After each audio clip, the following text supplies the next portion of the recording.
All right, so like I said, I wasn't going to show you me planing boards or cutting boards, but here's the deal. This is two end tables. These are the legs. This is going to be a 25-inch end table, or 25-inch tall end tables. Here's the legs. Here's the bases that you're going to need to cut. These are 23 and a half because it's going to have an inch and a half top. These are 16 and a half, and when it all comes together, you'll see because it'll have an overhang for the top. Then I got 8 of these. These are 13 inches. That also is because of the overhang and when all the 2x4s and everything come together. So 4 for each one, 4 for each table. Then over here we have a coffee table. That's all it is. 2x4s, 2x2s. All right, so these are all cut the same length. So these are the legs. These are the other lengths, but they're all the same length for a coffee table. It'll give you basically the exact same overhang as the end table I was talking about. And then these are going to be for the shelf in the bottom. Those are cut at 41 inches long. These are 16 and a half. It's going to be 18-inch tall table, 4 feet long, 22 inches wide.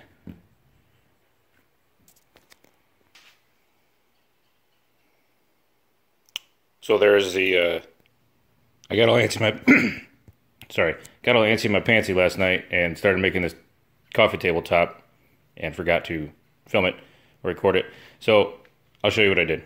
It's four 2x6s, Craig jig, pocket holes, and just clamp.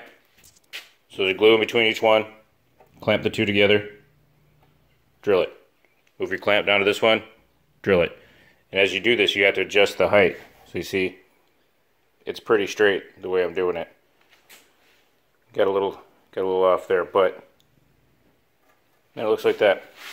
And then later I'll show you put 2x4 ends on here. That's kind of a pain in the butt, but it looks really nice.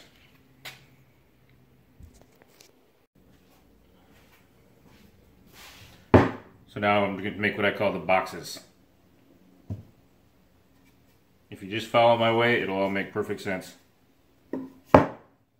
Leg doesn't have, this is a leg, doesn't have holes in it. Lengths does have holes in it.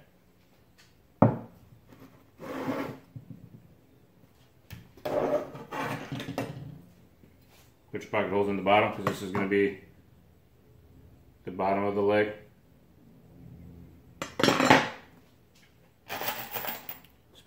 You have to get the special screws for the Craig jig. They're square drive, comes with a bit. It all makes sense, but you can't use any other screws.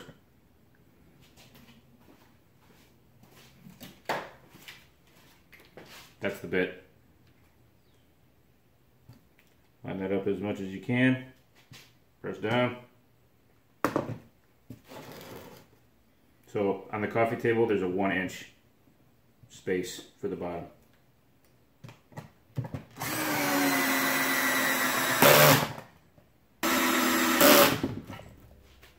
That's it.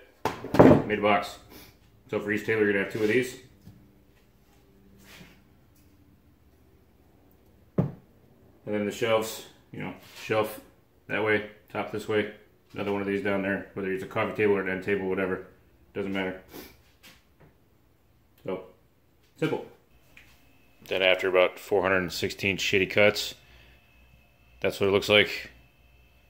So yeah, it was about, what is it, 7? So it's 50 and 7 for this. So, I mean, everyone's going to be different because this box is never perfectly square and the exact same size, but that's all you do. And then, but you can see, remember I said make sure that the crappy part's in the bottom? Yeah, I sure didn't do that. So I got to sand the hell out of that now. But that's okay. They can be fixed.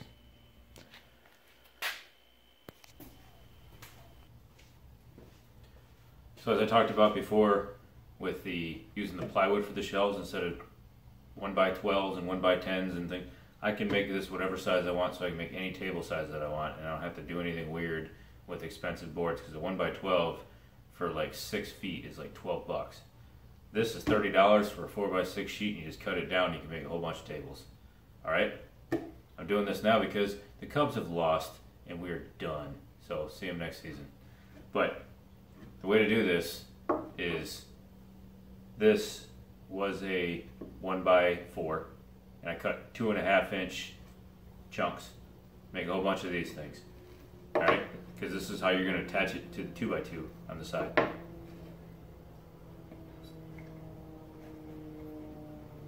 Blue, put it on there.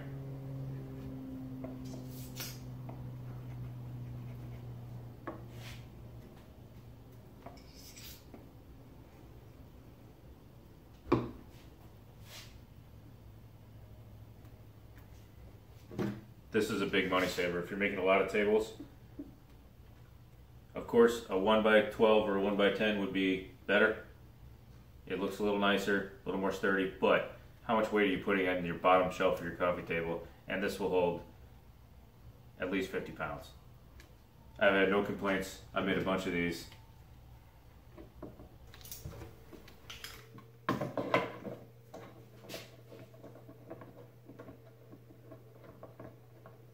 Probably could have done this before I started the video, huh? Get your clamp adjusted so that it's kind of tight, not super tight.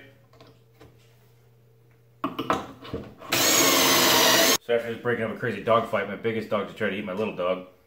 It was a thing. Girls were screaming. It was nuts. Alright, back to this. The 2x2s. What you want to do here is make sure that your 2x2 length is pretty close to the length of this. And if anything, you want these to be longer. Because if there's a little gap, you want it to be on the shelf, not when you're attaching the shelf. You'll see. But, so you put it on there with the pocket holes up. Make sure they're up.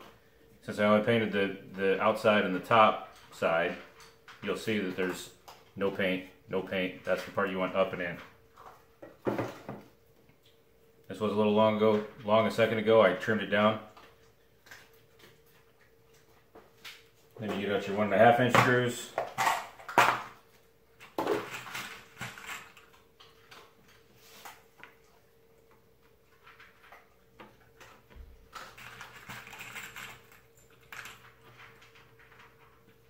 Dog fights are crazy.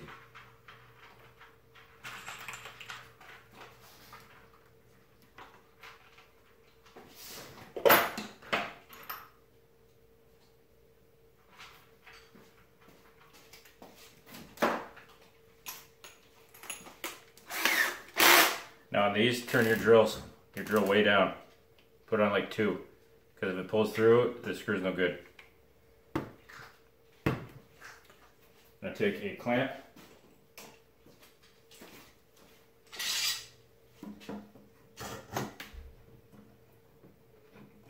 clamp it, try to get it level with the 2x2 and the plywood. Pretty close. If anything, you want the plywood lower than the board. You don't want it to stick up. That's ugly. If it's lower, you really can't tell. If it sticks up, you can definitely tell. Make sure it didn't shift on you, like this one just did. Scooch it down a little bit. Check it, clamp it.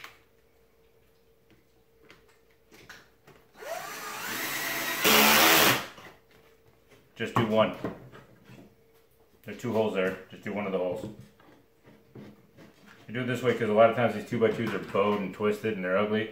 But if you do it like this, it'll kind of conform to the plywood, and the plywood will conform to the 2x2, and you'll get a flat shelf. Pretty tight. Then get a rag. No, I had one.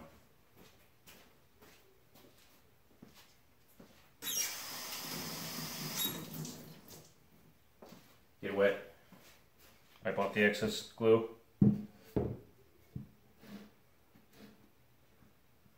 I said these White Claws that I get, these things are wonderful. They're cheap. It's $5 for like 12 of them. I cut them in half. So you can get them cheaper. Awesome. So if it's not tight, grab a clamp. These things, they barely stretch out enough and they'll bend and be all stupid looking, but crank it down. They'll leave little marks that you won't even notice. Okay, now, we're almost done. Finally, it's all going to come together. Take a shelf. Make sure that you have your X's. I put these on backwards before and it's kind of embarrassing. So they should be flush here, the gap on the bottom.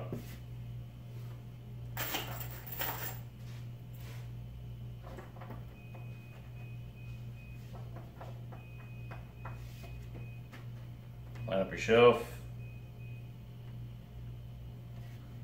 Just like these, if anything, you want it to be low, not high, so you can't see the edge.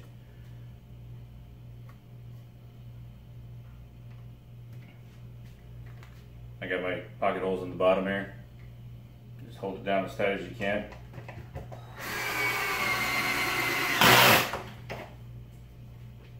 Things are going to move, things are going to twist. It's fine.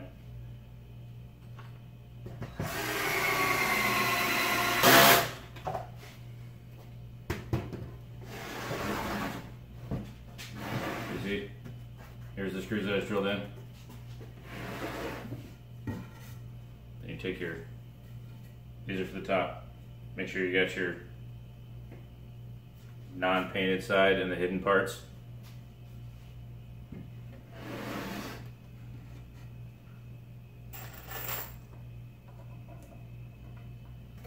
Got the other one. Now don't just grab it by one thing because everything will, there's only screws holding this thing together. Most people, they glue all this. It's pretty unnecessary. It's not going anywhere once it's all put together.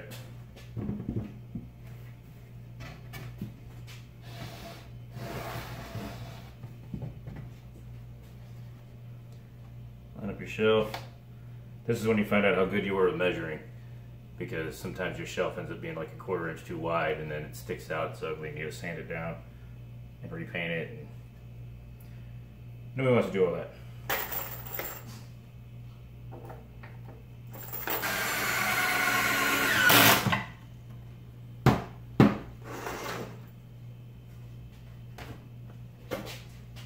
There you go. Coffee table. Now all I gotta do is attach the top. And there you have it. Just gotta put the tops on. I'll show you that in the morning. But it took me about 20 minutes to put all these three together. Took a week to get them ready though. So just be patient. Like I said, if you do the tips that I told you to do, it will make it a lot easier for you and they'll look a lot nicer. Another thing you can do is you can use 2x4s here instead of the 2x2s, so it'll be flush, and that looks nice too. But the 2x4s are more expensive. They're like $1 a board more expensive, so it's up to you. They probably will be a little more sturdy as far as not coming out. Like these aren't coming out anymore now I screwed them, but if you do it with 2x4s, they look nice too. I've just never done it. I've seen other people do it. It might be easier. Because these 2x2s, when you buy them, I buy them in packs of 4, and they're strapped together. And when you unstrap them, 2 of them go boing, and they get all stupid, and they're twisted and bent, and you gotta take them back. But the good news is they'll take them back. So, look good. Now my wife will antique wax them. You won't get to see that because she will not film this. So if you want to learn how to antique wax shit, look it up on YouTube. I'm sure somebody's doing it. Okay, see you tomorrow.